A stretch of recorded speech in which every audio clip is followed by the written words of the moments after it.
السلام عليكم ورحمة الله وبركاته. ازيكم يا احلى متابعين في منوعات ام محمد الرفاعي. اللهم صل على سيدنا محمد وعلى اله وصحبه وسلم.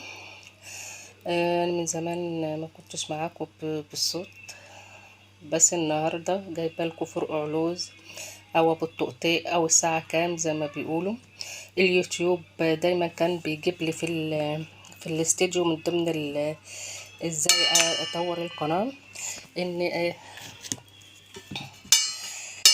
او اخلي محتوى رئيسي ومحتوى فرعي.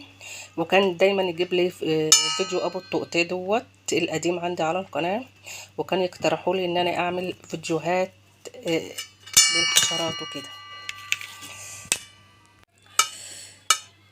في كتير بيخش لي على الفيديو القديم ويقولوا لي احنا بنسميه ابو الطقطي وفي فرق علوز. شوف مش راضي يقعد، مش راضي يقعد، عمال ينط، لو شلت ايده هينط. في كتير بيسموه فرق علوز والطقطيق، بس واحنا صغيرين كنا بنسميه الساعة كام. الساعة كام زي ما انتوا شايفين كده، كنا بنجيبه نحط ايدينا عليه كده اهو، هو يدني الساعة كام الساعة كام، يدني يطرقع كده. يا رب الفيديو يعجبكم، واتمنى ان هو ينول نفس المشاهدات اللي شاهدها الفيديو القديم، واما نشوف اليوتيوب بقى يقترحوا زي ما بيقترح الفيديو القديم ولا لا.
شوف لو قلبته كده على ظهره هو بيعدل نفسه ازاي على طول اهو، هيدني مش عندي.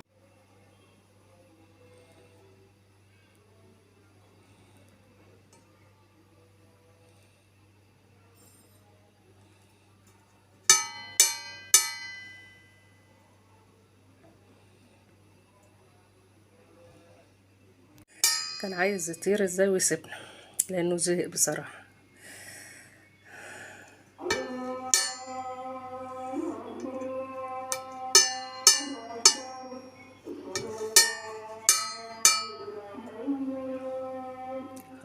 السلام عليكم ورحمة الله وبركاته.